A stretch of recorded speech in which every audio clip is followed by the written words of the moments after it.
Well, I made it back from Rocky Mountain Race Week, and we got rid of that mop. That was pretty brutal. Yeah, car's got a bunch of stickers on it. I'm finally getting my voice back a little bit. Here's what I brought. So I brought a few thousand foot of wire, which I end up using some of it. You know, all the regular stuff it takes to survive. We got a couple of connecting rod bearings, thermostat for this car, and a couple of radiator hoses. And then I brought battery testing equipment, multimeters. We got and then the rest of my wiring stuff, ends and connectors and any extra sensors that I had. I brought a bunch of map sensors or pressure sensors and temperature sensors. Brought a bunch of relay stuff and terminals and breakers. What else do we got here? All this tape and stuff to fix the wiring. A couple of 3-port Mac valves. Box of tools. A whole bunch more wiring stuff. Bunch of cold packs in case someone got overheated. A couple of radios, battery charger, boost box, which I ended up using the boost box on that guy's big block car, and a bunch of cordless tools. We didn't really need a bunch of this stuff, but I just wanted to go and have, man, this beard is almost too fluffy. I don't know if I like it. I just wanted to go and be able to help folks, you know, all of them, not just one. I wasn't carrying anything for anybody in particular, which is part of the rules, so I knew that going into it. And so I just brought a bunch of shit, see how many people I could help out, if anybody'd let me. And the handful that did, cool. You know, that was awesome.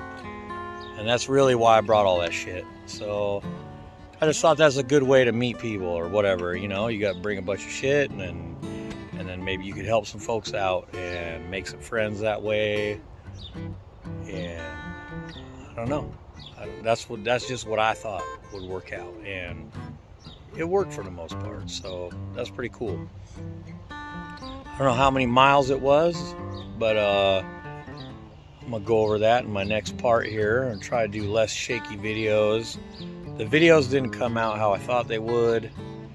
Not as well. There was too many of them. I don't know. I was having problems gathering all the gear up. So, you know, you try to use your phone as much as you can. And because that's probably the best camera I got right at the moment. And I was having trouble with my DSLR. I don't know if something happened to the lens that I brought. I don't know if I got dropped or something, the zoom lens. The static lenses worked fine. It was just, you could only get so much, you know, and so close. You know, you had to be at the right distance for those to work out. And it was just tougher. So I needed to be able to zoom in and out a little bit or something. I don't know. I wasn't trying to get on the starting line and get in people's way. There's so many people doing videos and stuff like that. I was just trying to show an overall experience. I think I could show an overall experience similar to what I showed with less shakiness and stuff like that in the future. So, you know, whatever.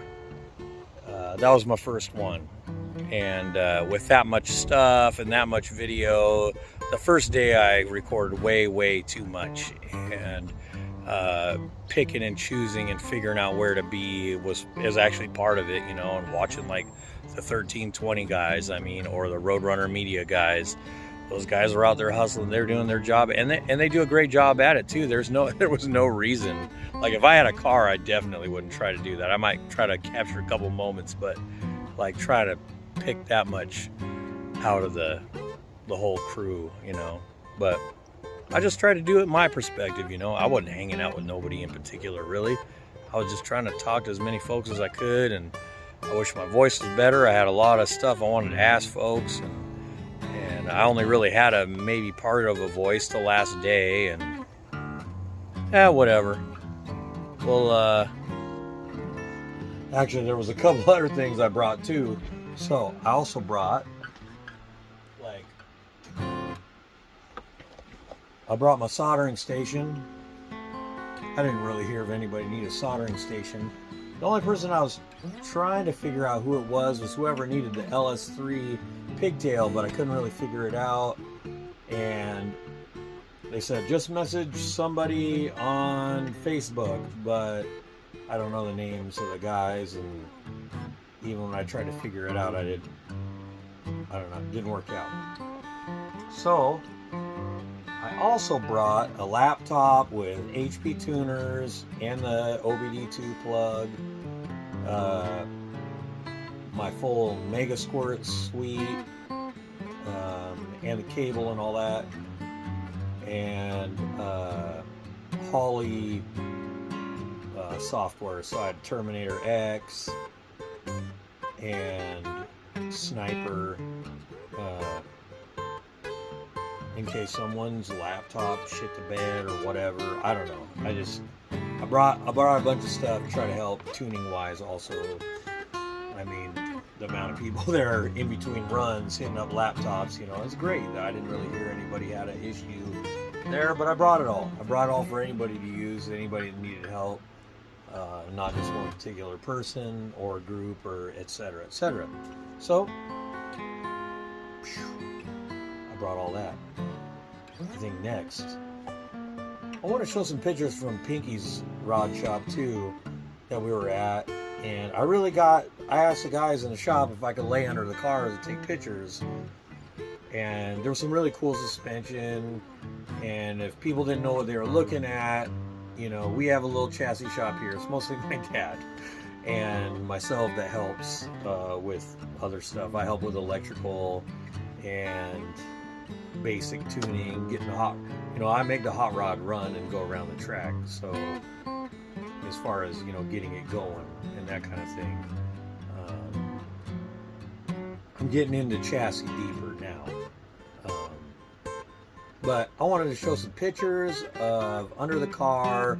There's some cool, different rear suspensions and stuff like that. And I took a picture of some of the bucks that they use to form the metal, and their little machine, the little tools that they use. And it was a really cool place. I wish I had some of our chassis shirts. I was going to try to trade them for my chassis shirts. So, but really cool of them to let me look around.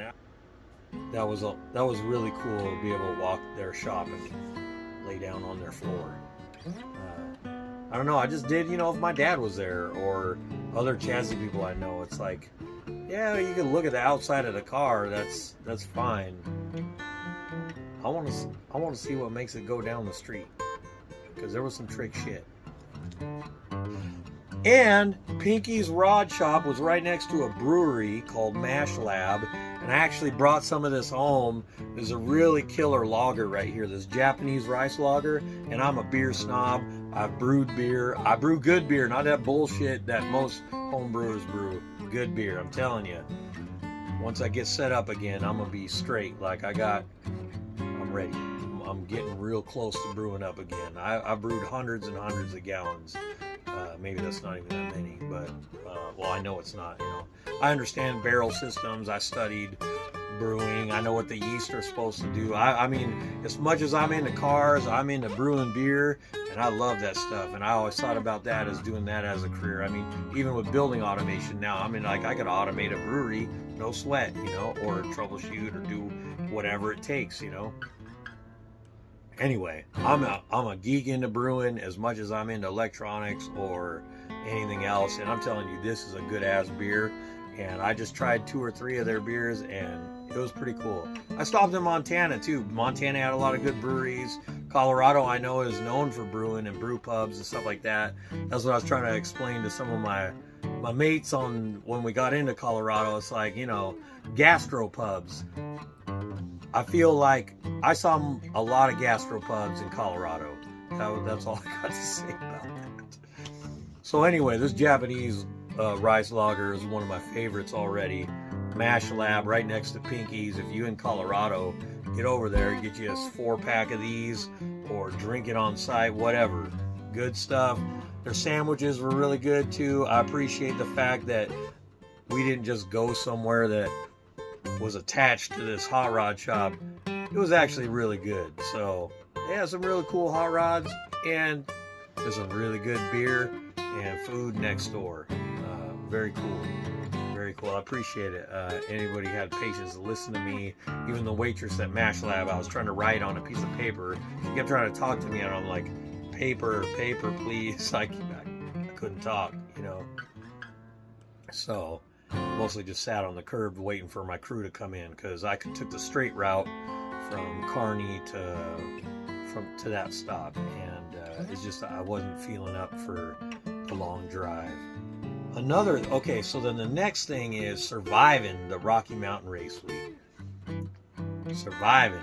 It was 100 and something when we were there in Great Bend. I think it was 105 the next time we were there in Great Bend.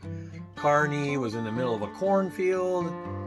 The wind is going at all these places the whole time, so I tried to use an umbrella. I was the weirdo with the umbrella. I was also the weirdo with the lab jacket. I try to wear white. It works really good up here in the Pacific Northwest. White versus black. I did it at work one day, and it was like a 30-degree difference as far as clothing coloring. That's why I try to wear light colors when I can. I love black. I'm a metal guy, you know, from way back in the day, and I love black. But it's not very practical, and the scientist in me and just whatever just says wear white no matter what. So I'm trying to make cool white colored shirts or whatever, you know, designs. And anyway, and I wear the white pants too. I love them white painter pants in the heat. Oh, give me some. I love shorts too, but I always find myself, down on my knees, and I don't like the grass touching my legs and makes them itch. Not only that, so we've covered it was warm. That means bring a shit ton of water. I even like to bring electrolytes like the IV, liquid IV, if you ain't familiar with those. These are pretty good, but they're like $8 for 8 or 6 or 8 of them at the store. But you're getting like a Gatorade out of one of these, which ends up costing $2 anyway for a 32-ounce Gatorade. So you just throw one of these. Anyway, it's you're trying to survive. This is 21st century survival right here. There is other products. I really think electrolytes and water is good. I try to mix my Gatorade like 1 Gatorade to 3 waters or something like that. I do that, just stretch them out, and I don't think you need that much sugar all at once. They got that new electrolyte one, but they cost a lot more money. And so if they're going to cost $2 a piece or $2.50, this here is only going to cost you $1. So, and it's worth a couple of waters. So it says on the package anyway. So we'll defer to those folks that know what they're selling. Those are really good. I like to eat chips or something like that, a little salt with the water, because I was drinking probably a gallon a day in that kind of heat or more. Probably more. I don't think you'd feel right. You don't want to get behind on your water. So that's another thing. So surviving there, you're gonna need water. So I brought a gallon jug plus some bottles, just for convenience. And I didn't really bring a cooler. I don't really care about drinking cold water, but when it was getting over 90, when I was drinking the water and it tasted warm, it was kind of less appealing, but I drank it anyway. So I never got behind on my water, so I did real good. I did get a little overheated the first day. I was really trying to make videos, carry the umbrella. I was such a dork. I tried it all. Less is more. And that'll lead me to, you know, the umbrella and stuff wasn't going to fly. It was actually trying to fly. I would be like Bear Poppins. Bam. I don't know, copper tone, whatever, 50. Yeah, I'd go with whatever high-powered spray. I like this because I can spray it on most of my body and then spray it in my hand to put on my face and shit. I don't really like spraying it straight on my face. But anyway, I found this stuff worked really good. I was trying the cream stuff. The cream stuff got a little messy. I hit up the old Dollar General or whatever and found me a deal here. Actually, I just picked whatever they had, but I was going for the higher rating.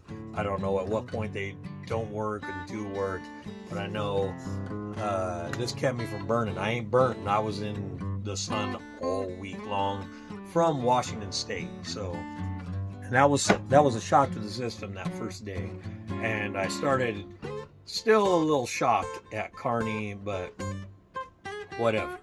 So that was another thing. Being in the sun all day, you're going to need water. There's no escape from the heat unless you got an air-conditioned spot to sit in your car or whatever. A lot of people didn't. A lot of people didn't even do it. A lot of the hardcore dudes and gals were just out there, you know, like hiding in the shade. And as cool as the shade was, that's what they had. So, pretty cool. I did okay. I didn't have air conditioning in my rig, so... the sunshades, I bought a set of those. I didn't have those, but I bought a set, put it in the front windows or whatever windows. I think I would have bought 2 sets of them going forward. Just have one for the back, one for the front.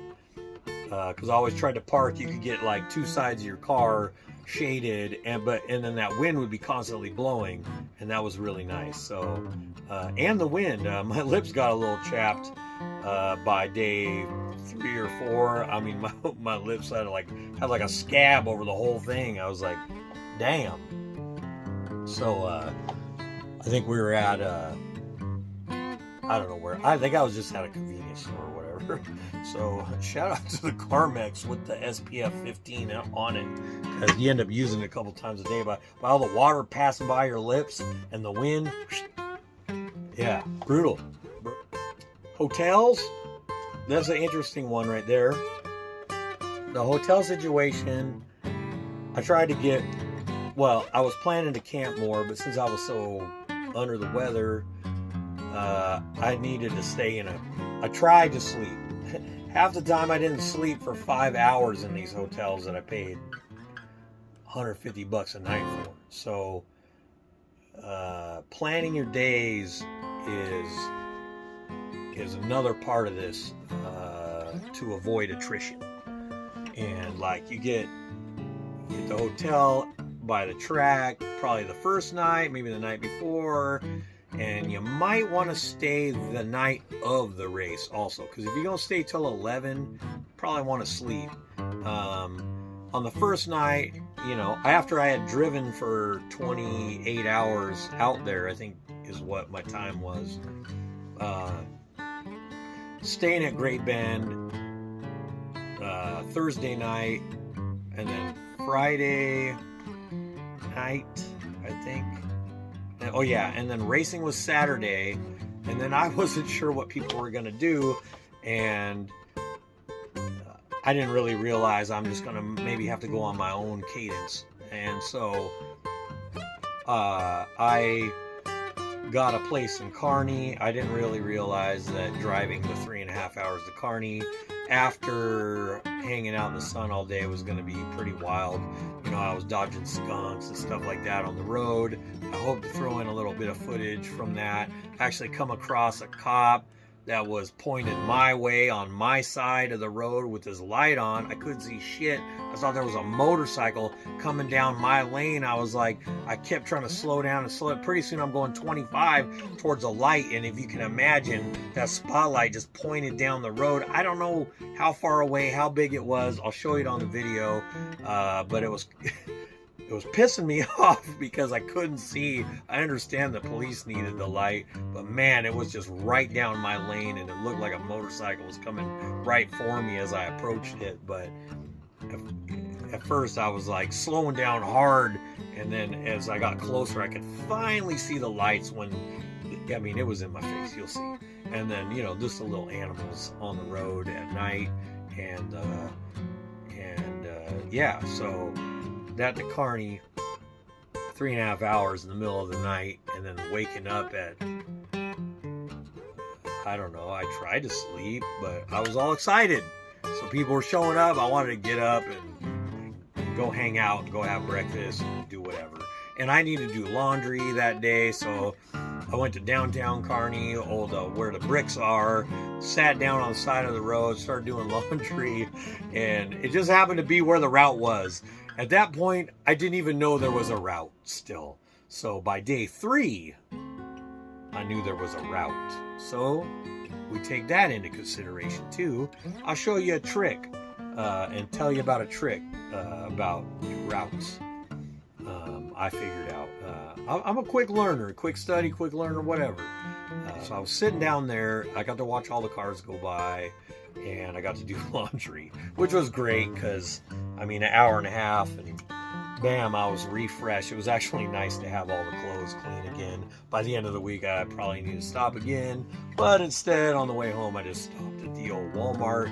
I supported that local culture. I picked up some shorts and a couple of t-shirts so I could get the heck home. You know, it's a time versus whatever. I mean, money, I guess. So, you know, bring in a little laundry soap and some quarters, you be set. Yeah. I'm going to just pause this video. I'm going to come back to it in a minute. Okay, the new part. I'm wearing a similar shirt, if not the same shirt I like to buy. When I find a shirt I like, I'll buy like 4 of the same kind. You know what I'm saying? So anyway, here's the next part of my experience. Bugs. There's a lot more bugs. I mean, that was a lot of miles, but the amount of bugs that ended up on your rig driving through the Midwest was pretty amazing. And you know, if you get bit by a bug, like say mosquitoes and stuff like that, I was like, yeah, they bite. So I'm just going to give you my little remedy is After Bite, and it's the one with ammonia in it. Seemed to work pretty good. I had a friend that was a paramedic years ago that turned me on to it. I love the stuff. It'll make it stop itch. The sunscreen seemed to serve a dual purpose. If you put on enough sunscreen, the bugs really didn't bite you. So that was kind of a little bit of a help there. I noticed, you know, like I didn't initially put it on everywhere as much, but later on I did, and like the bugs seemed to like the more fancier smelling bug or sunscreen, like the Banana Boat stuff, compared to the chemically spray Coppertone, you know. And that's just because of the 2 kinds I bought. I'm sure you could get smelly good whatever of each kind. I don't know. Anybody else, please, you know, let me know what your experience was. So like bugs, not only that, we drove through some areas with some high levels of crickets or grasshoppers or something, you know, pretty good sized little guys.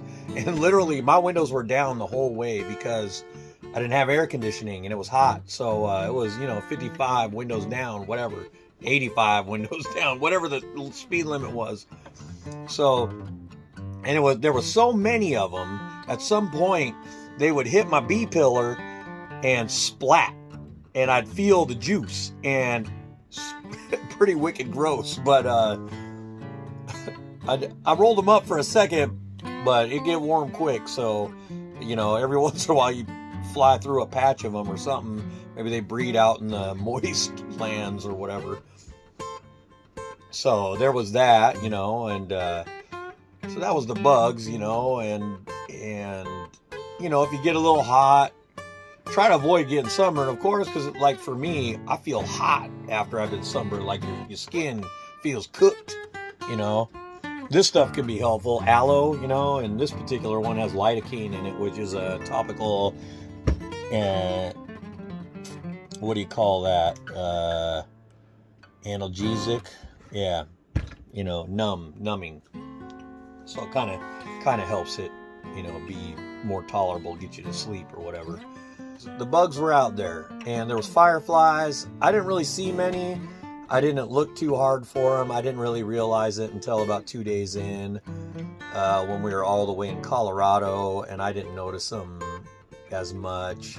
I mean, when you go from the track to the hotel or wherever you're staying, sometimes it was, it was late. It was like all you could do to, if you didn't eat at the track, because, and we'll talk about that for a second.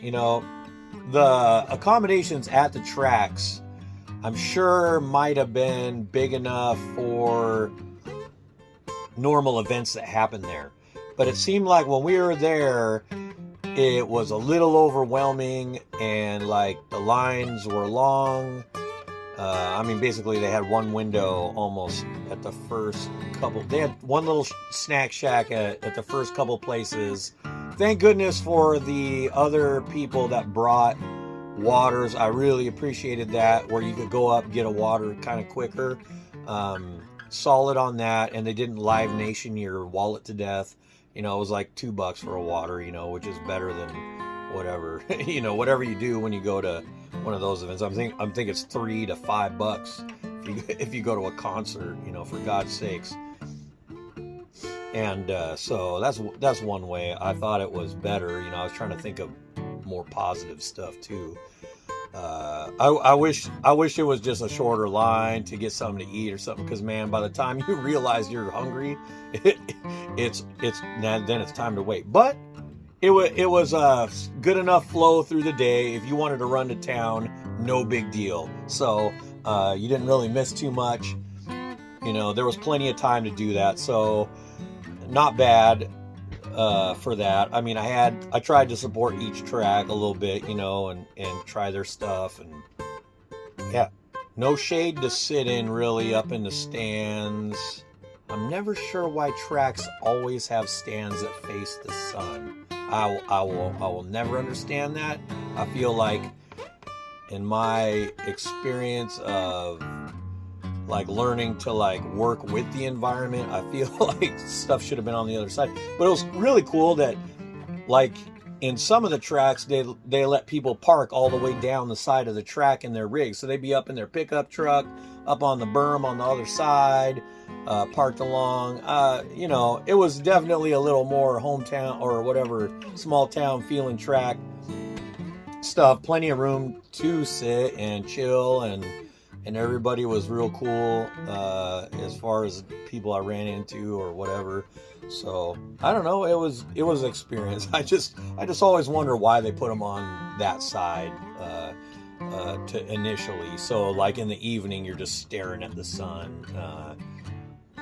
I don't know. Maybe there's more to it than that. You just got to plan for that kind of stuff. There's pretty heavy wind. Those big hats were nice. But man, if you'd have told me they'd never hardly stay on your head, even with the chin strap, because man, that wind would pick up and just like, and what I'm talking about is like these guys here. These pretty guys. I don't know. I kind of liked it. I've been watching them 1320 guys for years, so I thought I'd give them a shot, throw them a bone, support them. But anyway, the wind to pick up, and then and then that little thing would grab you. It'd be like a parasail. Even if you kept it tight, I feel like it needed one of the little spring, the spring deals that use on your tent or whatever. I actually use them to keep my shoes tied. The little springy guy, I think that would work better. I think I'll modify this next year and maybe do that or something, or maybe with a wider strap so it don't strangle me. Anyway, yeah, there was quite a bit of wind around. Thursday night when we come back into Great Bend, I ended up staying in Russell, Kansas, just because I kind of goofed up and I stayed at a different hotel. And so I had to drive about 35 minutes north of Great Bend. I stayed up there, a nice little spot. And the cool thing was they give you a ticket for a free omelet made to order. So you go down there, and when we walked into the hotel, I think it was Fossil Creek or something like that, and they had a little, oh yeah, here it is, right here. Oh yeah, let me cover up, I don't know whose phone number that is. So entitles you to 1 made-to-order omelet. That was pretty interesting. And then the clerk there will make you an omelet fresh in the morning. Pretty cool. Because you walked into, what I was trying to say, you walk into the lobby and there's a griddle there. And yeah, and their biscuits and gravy were good in the morning. And yeah, nice little spot. So that was pretty interesting. But there was a tornado warning. The sirens went off about 4 or 5 o'clock on Thursday. And I talked to some of the locals, and believe me, none of them even were worried about it. The one kid said, well, it didn't touch down. And I was like, well, that's positive. I don't even know what it would have looked like. I wasn't up there. I was headed up there, but I didn't get up there in time. You know, another one of the cool cats was the guy that came and let us into my buddy's rig. The tow truck driver out there for AAA, and his dog, big old fat little bulldog looking thing, man. He was a cool guy, and they come and let us in. I bet you he's a staple. If you in Great Bend, Kansas, and that tow truck driver come along, you probably met that big little chunky dog. So he was cool. I wanted to videotape a little bit of it. I should have. I was exhausted. We waited till about 2 in the morning or something. You know, it must have been real busy. So, you know, we were grateful for someone to show up and let us in the car. So no worries. So that's another thing. AAA, you know, that's a nice thing to have for the price. This ain't no AAA sponsored video, but I've had it for years and years and years. My family bought it for me when I was younger. And if you're a car guy and stuff like that, it's a really, really bitchin' gift. And I can't see any downside. If somebody complained that they got AAA for Christmas or something like that, I don't even know. But I think it's a really killer idea. Like I said, they got it for me. I got my car, you know, from running out of gas to a dead battery to, you know, need to be towed, you know, because you run it hard. Solid. So, trying to think of some of the other experiences, like the food. I was in Kearney and got up in the morning. And it's funny because in Kearney, there was actually signs that had like gathering spaces in case of bad weather. So, you know, he was kind of aware of that a little bit in that area, like Great Bend in Kansas mostly, and in Nebraska. And I stopped at this place called the Breakfast Cart. Man, it was just a nice little tiny spot. Great biscuits and gravy and basic breakfast, you know, and yeah, just like you went to your mom's house, sat down and had breakfast. That's what it was like. A little kitchen, dining room. Very cool, very good, nice people, good food. Yeah, that was another place. In Kearney, I think I just kind of tooled around and did stuff. And kind of their main, you know, commercial area is what the guy at the place called up on the hill. I guess there's like an upper area, and that's where like the Walmarts and the Targets and all that kind of stuff was. And I actually tried to get a haircut while I was in Kearney because I had a little time that day when I was trying to like catch up on sleep and everything else. And I popped into Great Clips and I realized they closed at 3, but my clock said 1 o'clock on my car because I just kept it the same as home time, and I couldn't get a haircut that day. And I think that was Sunday, so there was nowhere it was open. So anyway, I tried. So after I did laundry, I tried to get a haircut, and that didn't work out. So but believe me, it came off as soon as I got home. I almost bought a pair of clippers, but you know, I mean, it was fine. It was fine. I made it the whole week. So, you know, I really enjoyed the small town, going around and, I don't know, stopping in the stores and just talking to folks a little bit. So that was fun. And, you know, another thing you notice about the scenery and stuff like that, like I just finished geology. So, well, I got more to take, but it was really cool, the kind of stuff you see, like cruising through Montana, you know, and then they had historic kind of flooding through Yellowstone, and obviously the river's done carved out all the roads and the landscape, and then you get out towards Wyoming, you know, and you go through Wyoming, and there's all kinds of cool geology to look at there, and you know, getting out even towards, you know, further out, and just seeing the kind of landscape kind of change, and then going into Colorado, and just like if you looked above Bandimere, you know, you look at these big hills that go up to the side, and really what that is a giant piece of the crust or the ground being pushed up like at an angle. That's what that is. You know, you think you're looking at something, I don't know, just a hill, but how did it get there?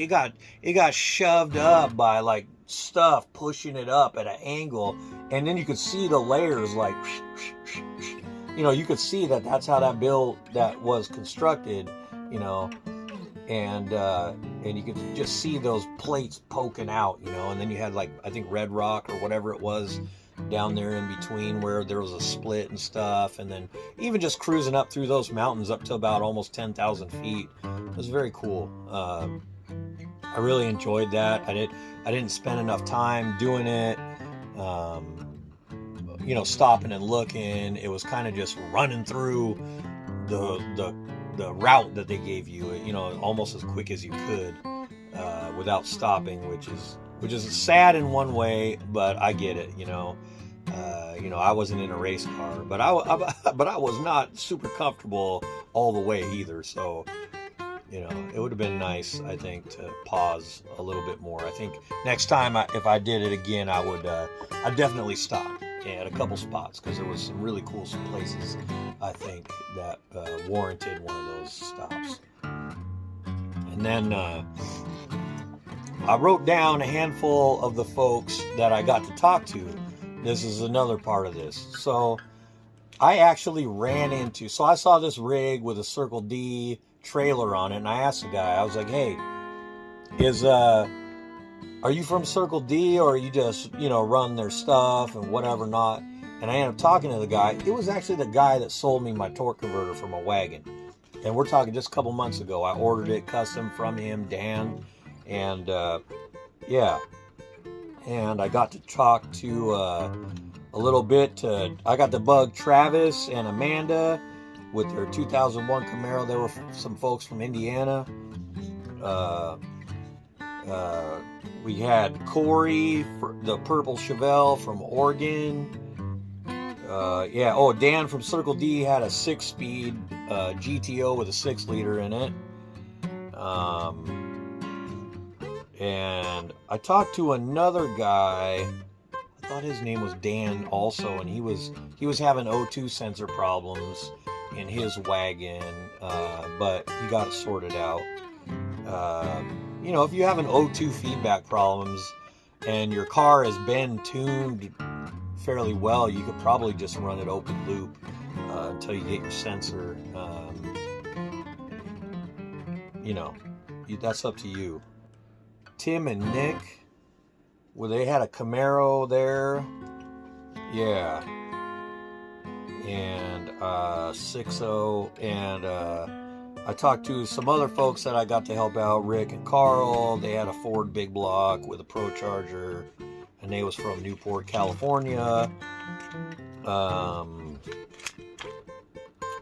And there was all kinds of other folks. You know, I really wanted to talk to Tom McGilton a little bit more. Just, I don't know. I mean, when you see a Larson built car, that's a different class of race car. You know, when you see stuff like that, I would have really liked to see more of Mullet, so I could see Kevin Smith's work. I didn't really want to bug Cletus. There's plenty of people to bug him, or Garrett. There's plenty of people bugging him. There's people bugging him when he's trying to fix the car on the line with the laptop. You know, there's just a lot of that. Yeah, people would sit there and watch him eat. You know, I'm like, you know, give the man a minute or something. I don't know. I guess it is. I guess it's the price of fame or something. But you ain't gotta worry about me watching you eat. I just ain't into that. I was just wanted to I really wanted to look around in that car, but that car also had the cones around it. So unless it was in the staging lanes or something like that, and like there was enough people making the dude nervous, you could tell, or whatever.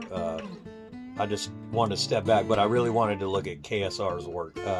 I really enjoyed like going to Pinky's. I really enjoy the mechanical aspect, and I was really trying to learn something about the setup of some of these big cars, and seeing them, the Hulk and stuff, and the cars with those Steve Morris engines and stuff like that. I watch a lot of the Steve Tech videos. I've learned a lot from Steve Morris on YouTube. I was kind of sad that he wasn't at the show, but whatever. I mean, it sounds like he must travel with a new built car sometimes to help him out with it. I don't know, but I seen Morris had some issues with his wagon, with the earlier version of his SMX motor and stuff. But pretty cool to watch that, see the other cars run, see a little bit of evolution there. Very interesting. At the same time, like Steve's at home making videos, and I'm there watching some of his powered rigs or his power plants go down the track. Rick Flatus, I always liked that car. I wanted to see it. I guess there really wasn't as much to it as I thought. I was hoping there was, or something. But I thought it was really cool. I think I've been following that car for so long. I think since it was brown. I don't know if that's when I saw it years ago, where I wanted to do it to my Chevelle. I wanted to do it to my Chevelle, but when my Chevelle was, I had a 71 and I wanted to put a Cummins turbo diesel in it, but I didn't know nothing about diesels. I just thought that was the one to put in or whatever. But seeing a Duramax in one, I would totally, yeah. I know a little bit more about compression ignition now, and so I don't know. And that's from watching the Banks videos and stuff like that. So that was really cool. I wanted to see that car. It was cool to see Tom's daughter's car, the El Camino. It was another Larson race car. I enjoyed looking at that one, a little bit here and there. And there was a lot of other nice builds there. Some more pretty than, more show than go for sure, because, I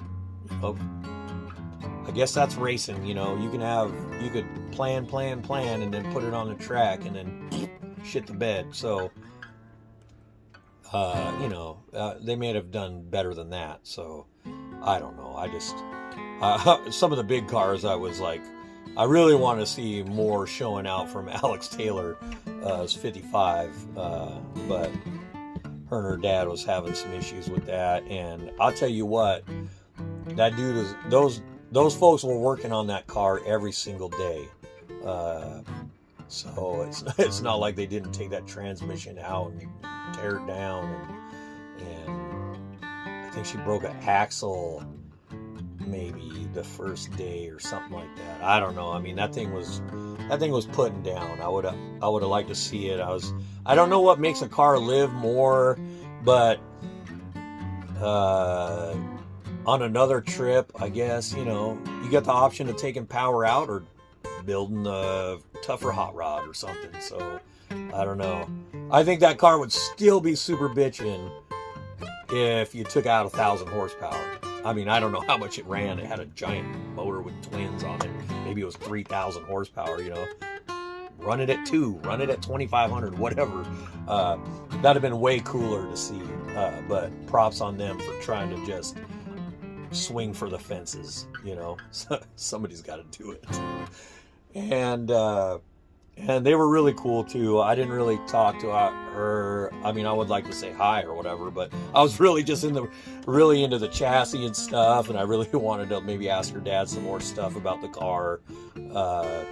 I'm sure she knows a lot about the car. I would probably just be like, I don't know. I'd probably go bare, because I'm horrible with talking to girls anyway for my entire life. So I'd probably just say something stupid and piss her off. And so it's just easier if I just talk to the old man. And anyway, he was real humble. He was cool. I would love to just run into him again sometime and ask him about the car.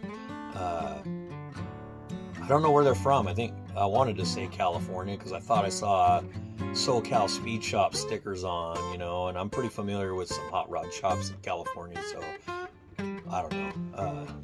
I didn't look into it. So that was really cool. That was a lot of experience. There's a lot of damn driving. Trying to avoid getting tired was tough. And, you know, at first everybody was like, oh, you're going to go by yourself? I'm like, I'm going to see people I know when I get there or whatever. So, yeah, I mean, for the whole stretch driving to and from, I was literally traveling by myself. And through a bunch of the Midwest, I was just kind of on my own, other than, you know, because the race cars got to go the routes and stuff like that. Oh, and I want to show, I forgot that. So let me stop real quick. So for the routes, here's a trick.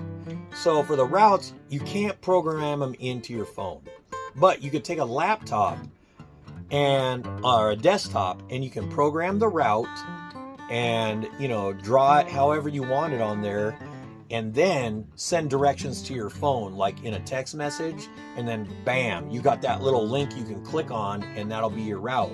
The trick is with it is that don't put the starting point unless you know you got to put a starting point that you're going to drive through when you start. Because if you go back to the hotel and you put Bandimere at the starting point, you'd have to drive back to Bandimere to start. So what you can do though is, like, for that first part of it, just drop you a spot in between the hotel and kind of the first couple turns. Once you drive over that, then you can hit start or continue or whatever it is, but it doesn't let you do it until you get on the route and it looks like you drove past one of the points. That was a trick. I kind of struggled with that for a second because I tried to make it up the route, and it's way easier to follow your GPS, probably safer and especially maybe with people that didn't have a co-pilot, etc. Yeah, so that was one of the things I figured out. So easy to program. You just got to take a minute, you know, or half hour or whatever, and program in your route into your GPS or into Google Maps. Send it to your phone, then you can click on it. Bam, brings it up on your phone, your iPad, whatever you got. So navigational wise, that makes everything a lot easier. You're not looking around, looking at paper. I think it's a safer way to go. I kind of wish maybe the promoters would just go ahead and write it in. Instead of giving you a piece of paper, if they would just go ahead and send you the link, and then you can just follow the route. I feel like it'd be the same. It just kind of bring it up to the 21st century. And I get the old schoolness of reading a piece of paper, but I think it would help safety wise, and I think it'd be a good idea. And yeah, so, you know, and we save some trees, man. Saves, you know, it's more environmentally friendly. Okay, we're gonna come back with some other stuff. Yes. Okay, here's what I have for totals for interesting purposes. The total for 12 days, I got 64 hours of sleep, which is roughly equates to about 5.33 hours a night. Some of the nights was less than 3 hours. Most of them were 5-ish, with a couple of, I think I had one day where I slept 8 hours and the rest were, yeah. And maybe one day on the way home where I slept 7.5 hours. So needless to say, I was pretty sleep deprived by the time I got home. And I ended up driving a total of 4,435 miles over 12 days. So that means it's about 370 miles every day spread out. But some days was almost, one day was almost 870 miles. Yeah. So that explains a little bit of the attrition. Car did great. I changed the water pump before I go, rotated the tires. I kept an eye on air pressure, you know, because that's going to affect your fuel mileage and and just keep an eye on your rig, check your coolant. So I just tried to make sure the cooling system was solid before I left, and I brought a couple of radiator hoses I didn't get changed before I left also, and a thermostat. So, but car performed really well, even with like 400 pounds of gear. Yesterday when I got home and I unloaded everything, I took a trip to the store. That car is way more spunky without the 400 plus pounds worth of wiring stuff in it. And yeah, so one of the other things to bring too on these trips is good flashlights. I notice a lot of people are kind of anemic on light, and I love my Zebra lights with the battery, the 18650 batteries in them. I even bought my girlfriend a different model one, maybe not a Zebra light, but maybe another brand. But they're really nice to have. And then if you have a handful of batteries, I mean, you got like 1,000 lumens right on your head, but you don't have to hold. So I think that was another thing I saw people kind of struggle with, was lighting, flashlights, etc. So because at the end of the night, if you had a problem trying to get out of town, it was like do it in the dark, and I don't know. I tried to walk by and have a snack where I might have saw someone struggle, just let me watch you struggle there for a minute, sir, with the light on. I mean, come on. Nobody wants to see him stranded outside in the dark. They made certain concessions to, like they said, the goal is really to have all the cars go as much as they can. So I hope I didn't, set anybody off by standing there with a little flashlight, 10, 20 foot back, and just kind of shine in that direction. I mean, I can't imagine just being that stuck. So, and like I said, I didn't bring anything for anybody. I brought everything for everybody. And just like I was the Motion Raceworks trailer, except for I didn't have nothing for sale. It was all just, I just wanted to help. That's how I was raised, and that's the spirit of, like, all the times my dad and all them folks, like, I see people doing this, and I've done these kind of things for years. Whether it was, 15 of us going to the sand dunes in different rigs, and taking care of each other and working off your own truck, and following each other from Southern California up to the dunes in Idaho and Oregon and on down the coast, through the desert, through everything, changing water pumps on the side of the road, on the side of the freeway, hooking up a generator to run the battery in the rig you're driving, firing up an engine in the car you got in the trailer to run jumper wires over, all kinds of stuff. I wanted to see if kind of still, what it felt like, and it felt a lot like that. So that was an interesting perspective, and for a lot of people, they're new to it and they get excited about it, and I understand that. So it was, I'm just glad to bring along stuff and help. And our family's always tool heavy at the track and stuff like that. And, you always end up loaning stuff out and getting it back later. That's pretty usual business for us. So it was nice to just go see a totally different group and try to help out. And I'm not ever gonna say nobody could have done it without us or anything like that, or me. I'm not that conceited. I literally went to just try to support and help and meet people. Maybe that's how I meet people better. I know if I just left it up straight to talking, it doesn't. I'm not the best communicator, and that's part of being on the spectrum or whatever. So I try to use my strengths, and my strength is my mechanical abilities and electrical and stuff like that. And, all that kind of stuff. So very cool experience. I would like to do it again. Hope I didn't make any of the wrong people mad. There was a lot to learn, and I took notes on everything.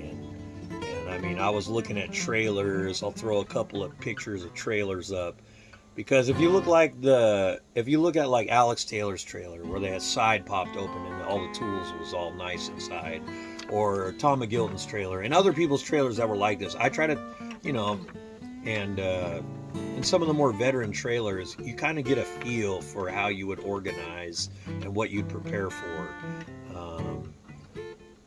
I don't think I'd take an air compressor where a cordless battery air compressor would have done. I think I brought my tools in just an old school tool carry box, but I think having them organized is probably a better way to go. I was really limited on space. I don't think I'd bring as much connectors as I did. I don't need to be wiring metric packs and all that other crap. I think just bringing my main box with splicers and shit like that, would work good, and fuses. And they actually make little ATO fuses with or ATC, whatever the regular, let's just call it the normal size blade fuse. They make those with breakers in them. It's not a perfect way, but it's a way to get you going if you're having a breaker that's popping or a fuse that's popping a lot. You obviously don't want to burn your car down, so don't do that. I saw some cases where people wire their fuel pump on too small of a wire, so then they're getting heat. Why is my relay burning? That's just because your wire size is too small, amperage is too high, but it's not enough to trip the breaker. It's creating a lot of heat at the connections. So go on to like a place like Wire Barn or somewhere like that, and use a wire size calculator. Calculate your amperage and your voltage drop and stuff like that. As voltage drop, amperage goes up. So if you can get the maximum voltage to the thing, the amperage stays lower, the heat stays lower, etc. The other thing is, where you pick up your exciter or your whatever wire for the alternator, you need to pick it up not at the other post of the alternator. You need to pick it up, and not necessarily at the battery either.